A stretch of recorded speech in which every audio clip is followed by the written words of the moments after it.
Bem-vindos, amigos, à nossa exploração das fascinantes origens das doutrinas e costumes católicos.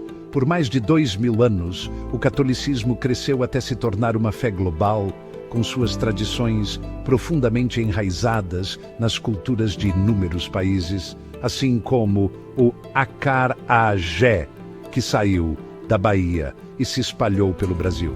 Muitas dessas tradições apresentam paralelos com antigas práticas religiosas, revelando uma rica tapeçaria cultural e religiosa, tal como as diversas festas juninas que celebramos pelo Brasil, cada uma com suas peculiaridades. Compreendendo as influências históricas e culturais que moldaram o catolicismo, podemos aprofundar nosso conhecimento de seu duradouro legado, assim como estudar a história do nosso samba e da nossa capoeira. Muito antes do cristianismo, o sol era venerado em diversas culturas antigas, tipo os egípcios com Ra ou os incas com Inti.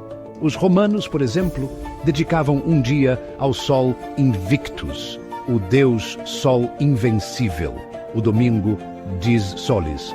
Com a expansão do cristianismo pelo Império Romano, muitos costumes romanos foram adaptados e transformados, sabe? Uma verdadeira mistura cultural. O domingo, antes dedicado à adoração do sol, passou a ser o dia de celebrar o Filho de Deus, a ressurreição de Cristo e o início de uma nova semana. A história do nascimento de Jesus de uma virgem é uma parte essencial da fé cristã, mas a ideia de um Deus nascido de uma virgem não é exclusiva do cristianismo. Pense, por exemplo, nas lendas em torno de Rômulo e Remo. Culturas antigas, do Egito à Pérsia e à Grécia, tinham histórias de deuses nascidos em circunstâncias milagrosas, figuras como Horus ou Mitra, para citar algumas. Assim, a história do nascimento virginal de Jesus pode ser vista como parte de uma busca humana mais ampla por significado e conexão com o divino, um tema recorrente na história das religiões. O ritual do batismo, a imersão na água para a purificação, é uma parte essencial do cristianismo. Mas esse ato simbólico de limpeza espiritual tem raízes profundas na antiguidade. Pense nos ritos de purificação na Roma Antiga, por exemplo. No Antigo Egito, a água do Nilo era usada em rituais para purificar o corpo e a alma, assim como o batismo no Rio Jordão para os cristãos. Na fé judaica, o banho ritual é praticado nas mikveh, piscinas de água para purificação. Um costume que encontramos, embora transformado, também no cristianismo. Portanto, o costume cristão do batismo se baseia na rica história desse simbolismo. Como diz o ditado, água passada não move moinho. O sacramento da Sagrada Comunhão, a partilha do pão e do vinho como corpo e sangue de Cristo, está no coração do culto católico. Este ritual da refeição, destinado a unir os fiéis com Cristo, encontra um paralelo fascinante com os antigos cultos de mistério. O culto de Mitra celebrava uma refeição sagrada com pão e bebida que representavam o deus touro, Mitra. Bem parecido com o nosso pão e vinho, não é? A Sagrada Comunhão pode ser vista como uma evolução deste antigo ritual, uma forma de se unir a Deus e experimentar um fortalecimento espiritual, assim como faziam os antigos romanos. A ressurreição de Jesus Cristo é a base da fé cristã, um raio de esperança, como a luz no fim do túnel. A ideia de um Deus que morre e renasce é anterior ao cristianismo e aparece em várias mitologias antigas. Pense, por exemplo, no mito de Perséfone, ou mesmo no Saci Pererê, que some e reaparece como num passe de mágica. O deus egípcio Osíris foi assassinado pelo seu irmão Sete, mas sua esposa Ísis o trouxe de volta à vida para que ele se tornasse o juiz dos mortos. Uma figura similar à lenda do Boitatá, que protege os campos e florestas. A ressurreição de Jesus reflete esse arquétipo ancestral, oferecendo uma mensagem de esperança que transcende barreiras culturais, assim como a união de diferentes tribos indígenas em torno de um objetivo comum. A Igreja Católica, com sua hierarquia e seus sacerdotes vestidos em trajes elaborados, lembra a grandeza da antiguidade. Pense, por exemplo, na suntuosidade das vestes de um cardeal, uma referência direta à pompa do passado. Essa autoridade tem suas raízes nas tradições dos templos judaicos e nos rituais do Império Romano, uma influência que ainda se faz presente na estrutura hierárquica da Igreja. O sumo sacerdote entrava no Santo dos Santos, revestido de paramentos simbólicos, assim como o Papa durante as grandes celebrações. A Igreja Católica herdou esses sinais visuais, adaptando-os à sua própria liturgia.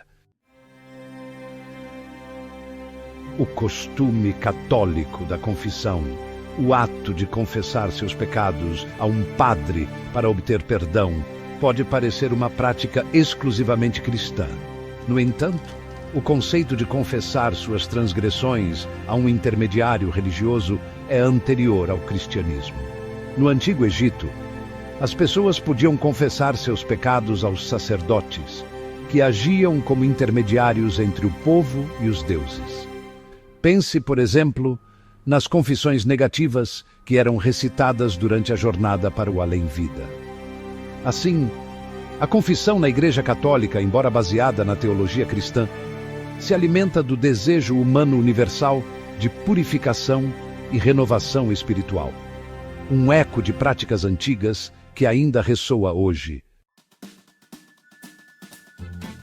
O perfume do incenso, a luz bruxuleante das velas, esses elementos são comuns nas igrejas católicas e criam uma atmosfera de reverência e maravilha.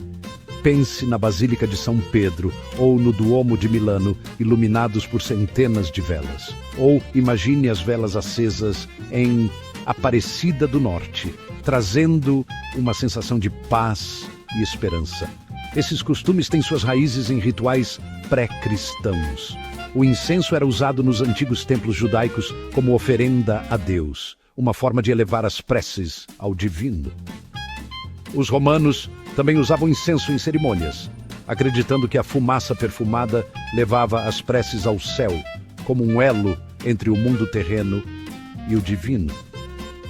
A Igreja Católica dá continuidade a essa tradição, enriquecendo a oração e a adoração com uma experiência sensorial que envolve olfato e visão, criando uma atmosfera mística e sugestiva, como uma espécie de arte sacra que envolve os fiéis, semelhante à emoção que sentimos ao ouvir um canto gregoriano ou ao contemplar a beleza de uma pintura de Aleijadinho. A ideia do celibato sacerdotal tem raízes profundas em práticas religiosas e escolas filosóficas que existiam bem antes do cristianismo. Pense, por exemplo, nas práticas de meditação budista ou nos seguidores de Pitágoras. A abstinência sexual para alcançar a pureza espiritual não é exclusividade do cristianismo. O celibato dos padres católicos, na verdade, reflete uma tendência histórica que liga a castidade ao crescimento espiritual, algo que também era visto nas vestais da Roma antiga. A veneração dos santos e de suas relíquias é uma característica marcante do catolicismo. Honrar indivíduos por suas vidas exemplares nos lembra os cultos de heróis da Grécia e Roma antigas. Pense, por exemplo, em figuras mitológicas como Hércules ou Aquiles. No mundo greco-romano, os heróis eram frequentemente venerados após a morte, quase como deuses menores, figuras de grande importância para as suas comunidades. A Igreja Católica adaptou essa prática, criando um elo com figuras consideradas mais próximas de Deus, como São Francisco ou Santa Catarina de Sena, que servem como exemplos de fé e devoção para os fiéis. A veneração de Maria, a Mãe de Jesus, ocupa um lugar central na tradição católica. No entanto, a ideia de uma mãe divina, uma deusa protetora e amorosa, é anterior ao cristianismo, aparecendo de várias formas na mitologia antiga. Pense em figuras como Ísis, no Antigo Egito, ou Deméter e Perséfone, na Grécia Antiga. Elas incorporavam a fertilidade, a compaixão e o poder feminino, assim como Maria. Assim, a veneração de Maria, embora enraizada na teologia cristã, reflete esse arquétipo ancestral, oferecendo conforto e proteção a milhões de pessoas, assim como as deusas mães faziam por seus devotos na antiguidade. Uma ligação profunda que atravessa os séculos e as culturas. O uso da água benta em rituais católicos, desde o batismo até as bênçãos, pode parecer uma prática exclusivamente cristã. No entanto, atribuir um significado espiritual à água e usá-la para purificação e proteção tem raízes profundas em culturas antigas. Pense, por exemplo, nas termas romanas, locais de purificação não só do corpo, mas também do espírito. Ou nas águas de rios sagrados, como o Ganges, na Índia. Nos rituais babilônicos, a água desempenhava um papel crucial nas cerimônias de purificação, livrando os indivíduos de impurezas espirituais.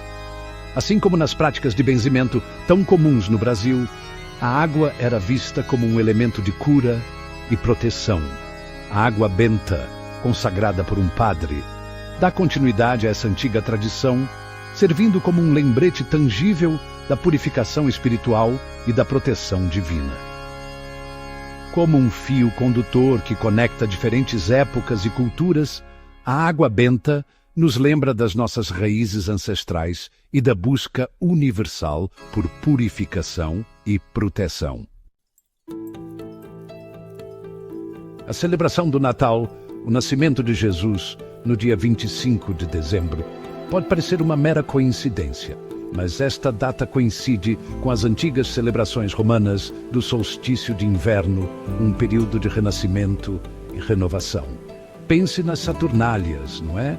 Os romanos celebravam as Saturnálias, uma festa dedicada ao deus Saturno, em meados de dezembro. Uma época de muita festa, digamos assim.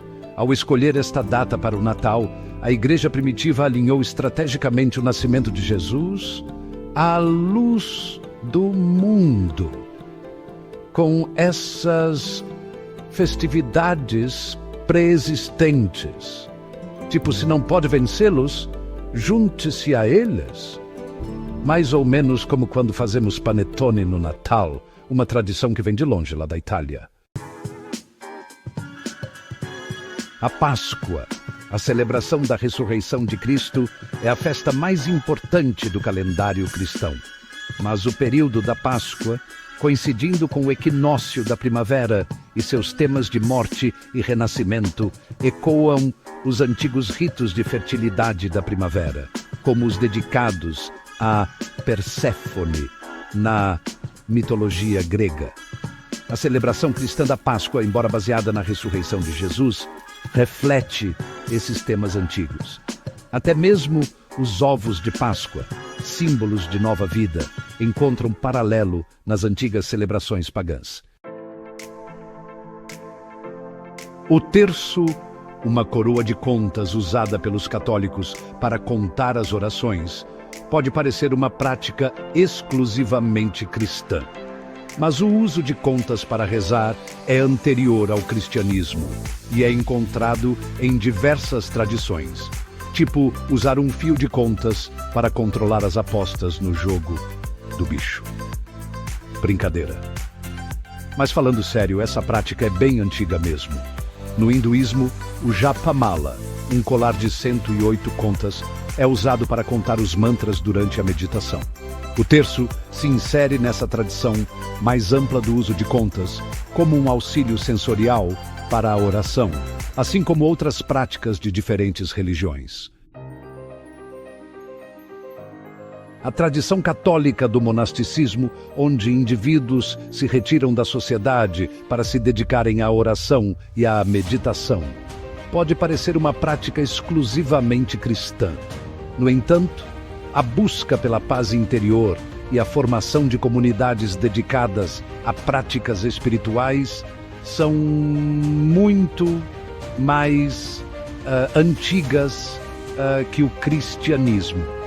Pense, por exemplo, nos pitagóricos ou nos eremitas do deserto, como Santo Antônio do Deserto. Assim, o monasticismo católico, embora enraizado na teologia cristã, reflete um desejo humano mais amplo, uma ânsia de conexão espiritual, uma necessidade de transcender os limites do mundo, assim como nos ensinaram grandes místicos brasileiros como Frei Galvão e Santa Dulce dos Pobres, ou mesmo a Irmã Dulce.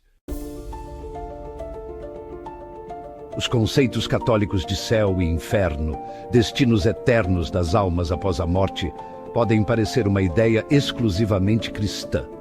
Mas a ideia de uma dualidade na vida após a morte, um lugar de recompensa para os justos e de castigo para os ímpios, é anterior ao cristianismo.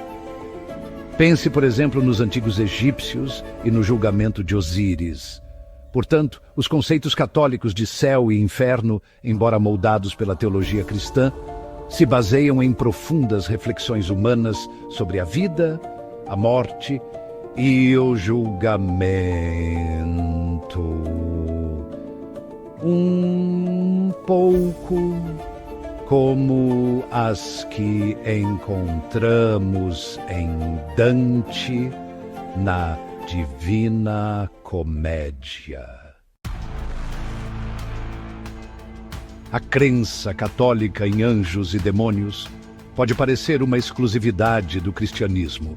No entanto, a fé em seres sobrenaturais está presente desde sempre na história da humanidade, como um fio condutor que liga diferentes épocas e culturas.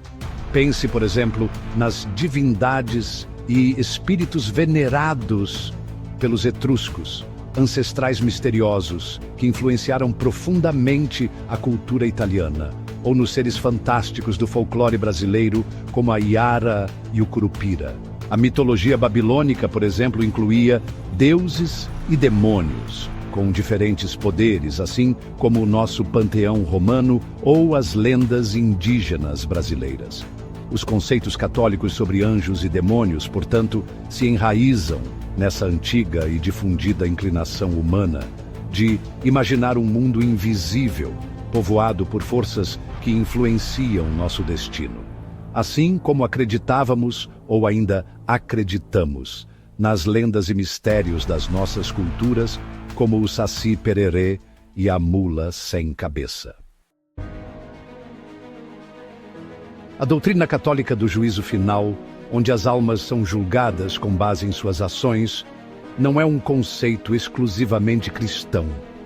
A ideia de um julgamento após a morte existe desde tempos imemoriais. Pense no Caronte, que transporta as almas para o Hades, ou até mesmo no julgamento de Olorum na crença iorubá. Os antigos egípcios, por exemplo, acreditavam na pesagem do coração contra a pena de Maat, deusa da verdade e da justiça, para determinar o destino de uma pessoa. O juízo final católico, com suas representações sugestivas, como nos afrescos de Michelangelo na Capela Sistina, reflete esse antigo anseio por justiça e responsabilidade que se estende além da vida terrena. O conceito cristão da Trindade, Deus como Pai, Filho e Espírito Santo, três pessoas distintas em um só Deus, é um conceito teológico complexo. No entanto, a ideia de uma tríade divina, três aspectos da divindade unidos em um, encontra paralelos no pensamento religioso antigo. No Antigo Egito, a tríade de Osíris, Ísis e Horus representava o ciclo da vida, a morte e a ressurreição. Que nem o ciclo das estações, né? A trindade do cristianismo, embora única, reflete esses antigos modelos de unidade na diversidade, compreendendo a divindade como uma unidade complexa, assim como a complexidade do nosso Brasil. Obrigado por nos acompanhar nesta jornada através do tempo, enquanto seguimos os fios da tradição católica até suas antigas origens. Exploramos uma fascinante tapeçaria de crenças e descobrimos as conexões que iluminam a riqueza e a complexidade da história da religião. Como um mosaico bizantino, cada peça contribui para a beleza do quadro geral. Explorando esses fios, compreendemos melhor não só o catolicismo, mas também a experiência humana, assim como o aleijadinho que, com suas mãos, esculpiu a fé e a história do Brasil. Inscrevam-se para apoiar o nosso canal e continuar explorando a história, a cultura e a religião conosco. Obrigado por assistir. Paz e amor a todos.